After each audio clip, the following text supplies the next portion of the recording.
Hi, I'm Ken Wagner, and I'm the IT manager here at the College of Social Work. In this video, I'll be going over some university and college IT policies, as well as some resources that are available to you while you are a student. Before we get going too far, though, let me go ahead and give you my contact information. Again, my name is Ken Wagner. My telephone number is 615-782-6152, and my email address is kwagner@utk.edu. If you have any questions about anything that's covered in this video, please feel free to contact me, and I'm happy to try to answer that as best I can. If you have technical issues related to university systems such as MyUTK, Canvas, the password management system, email, etc., while I'm happy to try to assist you, I do not have administrative rights on those systems. And so it's going to be best that you contact the OIT help desk to ask those questions and see if to get a resolution. I will cover how to contact the help desk a little bit later in this video. Okay, a couple things I'm going to blaze through at a pretty good pace because I'm going to work off the assumption that you already know these things. The first is that all faculty, staff, and students have a unique network identifier called a NetID, and your NetID should have been sent to you after you were admitted to the university. The NetID is typically, for UTK folks, the first letter of your first name and the first 7 letters of your last name. If you have a very common last name, you've probably got a large number in your NetID and may not have much of your actual last name in there. And that's fine. If you applied to or attended UT Martin or UT Chattanooga prior to applying to UT Knoxville, your NetID won't follow that naming convention at all. The last I saw, they used 3 random letters and 3 random numbers. That's fine. That's still be your NetID, but you're going to use that NetID for literally everything here at the university. Canvas, MyUTK, library databases, email, passwords, everything is that NetID. Associated with your NetID is a password. And again, working off of the assumption that you have already set that password up because you would have needed to do that and have that in place prior to registering for classes, paying your bill, and so forth. Now, when you created that password, you had to meet these complexity rules that are on the screen now. I'm not going to go through them all. But as you can see, when you look down that list, that makes the password just good and complicated enough that the average person has to write it down. And so you may have had to write it down at the beginning, but you're going to be using it so often, you're going to be able to almost say it in your sleep. But if for some reason you need to change your password, or if you just want to change your password, you can do so at any time. You can go to passwords.utk.edu and you can change it from there. In fact, this is what that page looks like. Right there in the middle, you see a box that says change your password. You log in with your current password, then give it a new password. And I think it says give it 10 minutes and it gets around to all the various systems. If for some reason you've forgotten your password and you need to have it reset, there's a box there immediately to the right that says reset your password and you can reset it from there. So this page is all things password related. Now, back to passwords and password safety. You can actually have a bad password that meets the complexity rules. And I've got 2 on the screen here, 2 examples. In fact, these 2 were given as examples by the university several years ago of bad passwords and essentially told, don't use these, please. The first is password 1234, and the P in password is capitalized. That's a minimum of 8 characters. It's got uppercase, it's got lowercase, it's got a number. That meets the complexity rules. Same with the next one. Go Vols with 3 exclamation points. Again, meets all the complexity rules, but is a terrible password. So if you've chosen either one of these as your password, please change your password right away. That's a bad password. One other point about passwords here, it's on the screen, is the university will never ever ask you for your password. So if, or maybe I should say, when you get an email that looks like it's from the help desk and they're asking you for your NetID and password, please know that that's a total scam. Because truth be told, if the help desk needed to see what your password was, there's probably somebody that could look it up. So again, that is a scam that you ever, and anytime you get that, just delete that email and don't respond to it. Something else you should know about by now is the 2-factor authentication. You should have signed up for that with the Duo mobile app. 2-factor authentication is essentially combining something that you have with something that you know. Prior to coming to the university, you've been using a form of 2-factor with your bank debit card for years. Something that you had was the card, something you know was the PIN. And so in this case, the something that you know is your password, and the something you have is that Duo mobile app. And some folks have asked me, why in the world is this needed? Well, it's a security measure that was the university put into place in 2019, and it's to prevent accounts from being compromised and to prevent a possible data breach. The university reports that we get more than 40 unique phishing scams coming into the university every single month. And unfortunately, there are folks that fall for some of them every month. So that's why I usually say the university likes to be in the news, but only for the right reasons. They do not want to be in the news for a data breach. So that's why two-factor was put into place. So this screen or this slide that you see now, the central authentication screen, anytime you go to log into a website that this pops up, please know that two-factor will be involved here. So you're going to have your phone handy. And so currently this covers Canvas, MyUTK, Zoom, Office 365, Google Apps, and a whole lot more. So where the university is really trying to put everything back behind this central authentication page, which is great. Okay, email, switch gears a little bit. Email is the official form of communication between the university and the students. And as part of that, a free account is created for all students upon admittance to the university. And your UT email address is your net ID at vols.utk.edu. If you haven't logged into that yet to check your mail, you've got mail. It started accumulating mail as soon as it was created. And the last point on this slide states that all students must use their UT email account for all communications to and from the college and the university. We may have communicated to you prior to this with your personal account, but that's no more. Now that you're a student, we're only going to communicate to you with your UTK account. Also, per the university policy, students are held accountable for information contained in university and college mailings to their UT addresses, regardless of whether or not you check your account. So just get in the habit of checking it on a regular basis. I personally define the word regular or the phrase regular basis as a couple of times a day.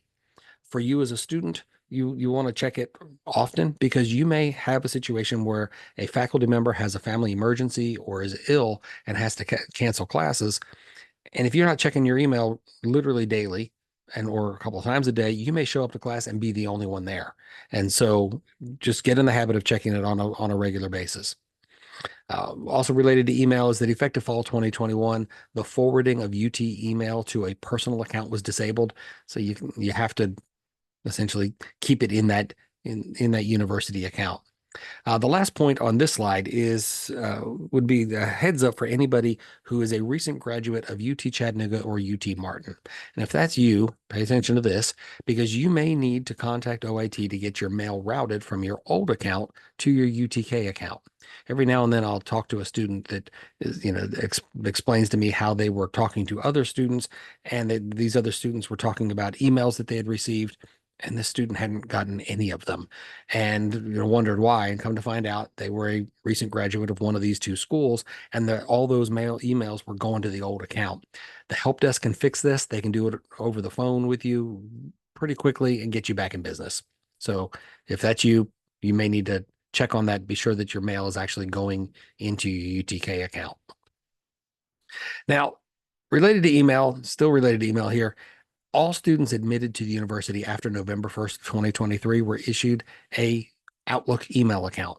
Prior to this, all students got Gmail accounts.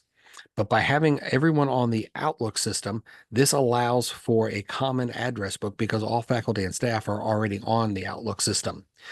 Any student who was enrolled at the university prior to November 1st of 2023 may keep their Gmail account for as long as they wish. If you have a Gmail account and you want to switch over to Outlook so you're on the same thing as everyone else, you can find directions for doing so at email.utk.edu.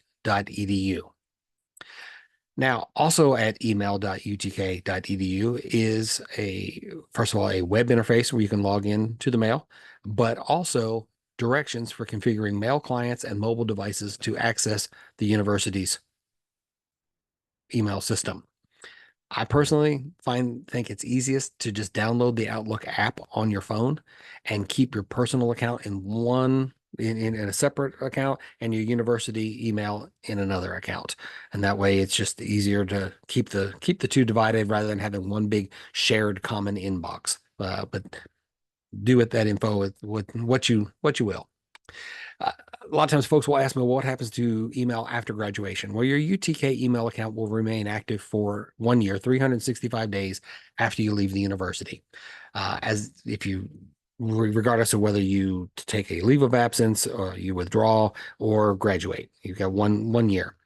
For those that graduate during that year, you'll be given the opportunity to opt into an alumni account, and that address will come with a at alum.utk.edu address. And you'll get information about that later on, but that account also has to be renewed annually, or they go ahead and disable it.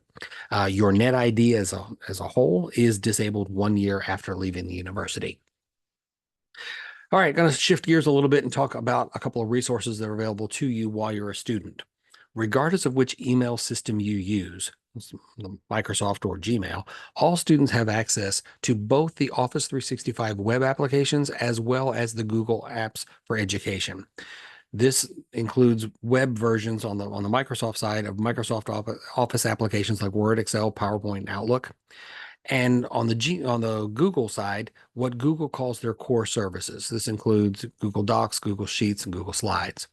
This is especially handy when you're collaborating with other students on a project or a presentation because everyone has access to the same applications. And we don't have a situation where one student has one particular software package and another student has a different package, and they're trying to figure out how to make those two packages talk. It's just nice to have it all in.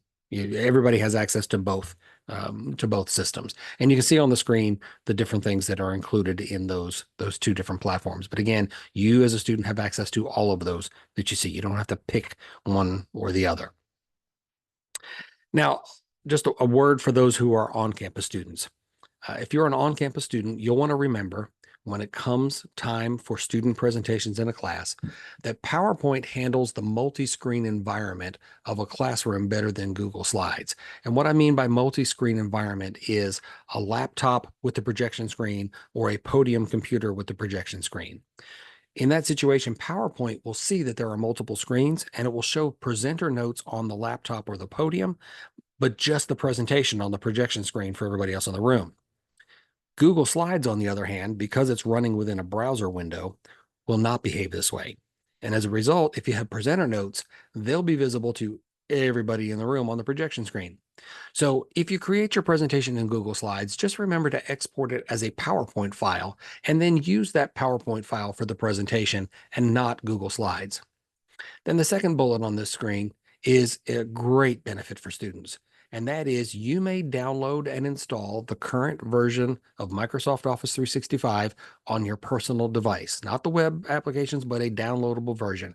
And it's the full version of Word, Excel, PowerPoint, Outlook, etc. This includes versions for both your laptop, a tablet, or a phone. And so you can visit the OIT website for complete details and for instructions on downloading and installing the package on your devices. I would highly recommend you take advantage of this. That's just something that's a great benefit. Now, access to the Microsoft Office 365 web applications will remain active for 1 full calendar year after you leave the university. Those downloadable or those desktop versions, that ends immediately upon leaving the university. And so to continue using those Office 365 downloaded packages, you would need to purchase a subscription. You'll need to check Microsoft's website for the details and the current pricing. At the time this video was created, you can see the pricing that's on your screen here. For a personal account, it's $69.99 a year. For a family plan, which is up to 6 users, it's $99.99 a year. To put this pricing into perspective, if you were to purchase 2 terabyte of cloud storage on either Google Drive or Dropbox, they're each at $9.99 a month just for the cloud storage. So getting 5 terabyte per user is of cloud storage in addition to the whole Office suite is just a great deal. And so you might want to take advantage of that after you graduate from the university. All right, there's other software that's available to you as well. There's a number of packages available for students on the OIT website. For the most part, there are a lot of statistics packages, packages like SPSS, SAS, Stata, NVivo, and a whole lot more. These are convenient to have if you're working on a research project with a faculty member or even for a classroom assignment. You can find the link to all the software available on OIT site, and as well as and it breaks it down to the software that can be downloaded and those that can be accessed through the Apps at UT terminal server on OIT site. And for those downloaded software packages, there's a link for the download sites on that page. So keep in mind that that's there as well. Okay, support. I mentioned at the beginning here, I was going to give you some information for the help desk. And again, while I'm happy to help as much as I can without having administrative rights on those various university systems, I often just kind of hit a wall. So the help desk is going to be your best source for help when issues arrive. The help desk is staffed 24/7 for nearly all of the year. It's closed for certain holidays and during winter break. The help desk may be reached at 865-974-9900. And you can also search their knowledge base at oit.utk.edu/helpdesk. There's a lot of the common questions people have are in the knowledge base, so that can help you there as well. I will make this one little note about the help desk, and that is if you've got what I'm going to call a really complicated issue, and that I define that as every now and then I'll talk to a student that can get into email, and they can get into Canvas, but they can't get into my UTK. Or they can get into my UTK, but they can't get into anything else. That to me that's a complicated issue. I would recommend being sure if that happens to you, that you call during normal business hours Eastern time. And that is 8 a.m. to 5 p.m. Eastern. So however that works out on your time zone. The folks that answer the help desk at night they're very nice people, but they may not have as detailed knowledge on those various systems, and they may have to take your information and have somebody call you back the next day. So it may just be easier to call during business hours on the Eastern time zone. The other point on this slide that I've got is a link for the IT Systems Status Center, and that's at help.utk.edu/status. This is a page that displays the current status of all the various UT systems, including upcoming planned outages, recent email scams, and more. And this is what it looks like that you see on the screen now. There's 3 tabs: Simple View, Detail View, and Recent Email Scams. But what we want to see on that Simple View tab under Current Events is where it says all systems are normal. That's what we want to see. But if you are having a problem accessing something, before you pick up the phone and call the help desk, check this page. So you may want to bookmark this page just so you can have a quick access to it, because it may be that it's not just you, it's everybody. And so they generally will have these things, any events on here color coded if there is a problem. And in fact, on this page, if you scroll down, there's a section under recent events, and this is what that looks like. And you can see what I mean by the color coding that's on here. An event that it's affecting a small number of people. Let's say, for instance, it's one small server that a few people use, or wireless in one building. That usually rates the yellow box with the exclamation point in it. If it is a problem that's affecting everybody, it's a total outage, that usually rates the red box with the white X on it. And so that kind of gives you at a glance, what the status of different things are. And so you may just want to keep this in mind, so that when you run into a situation where you can't get into something, it may be that everybody's having that particular issue. Also on this page, as I mentioned, there's 3 tabs. That recent email scams tab, please keep in mind that this is here, so that when you get an email and you're wondering if it is legit or not, or if it's a scam, come to this page, because if it's a scam, they probably already got it posted here, and you can just go, oh, yep, it's a scam, and delete it and not respond to it or do anything with it. Okay, let's talk about IDs. For years, the university only produced physical ID cards for on-campus students. Now, the Vol Card office is the office that issues student IDs, and the student ID at the university is called the Vol Card. And regardless of whether you're an on-campus student or taking classes online, you may get a student ID on your phone. And for everyone, really, you can feel free to use it anywhere that you can get student discounts, in addition to maybe things for the university. For on-campus students, you may need to use your Vol card to access certain buildings or certain areas. So if you're an on-campus student and haven't got your card set up yet, you need to do so. The Volcard website is at volcard.utk.edu. And the top of the page will look like what you see here with a picture of Smokey and a picture of what the ID looks like on your phone. And if you scroll down a bit, you'll find that there are instructions for both Android and Apple users to, as far as downloading and installing it on your phone. On the right-hand side, there's a link for uploading your photo, and there's some requirements for the photo. Also on the right-hand side, you'll see a link at the bottom that if you get a new phone and you need to move your ID from one phone to the new phone, there's a link right there, as well as contact information for them is on this page, and everything else. So if you haven't set up your Vol card, go ahead and make sure you take care of that. And especially if you're an on-campus student in Knoxville, because that's where it's going to be used more than anywhere else. Okay, that concludes this video. As I mentioned at the beginning, if you have any questions about something that was covered, please feel free to reach out to me.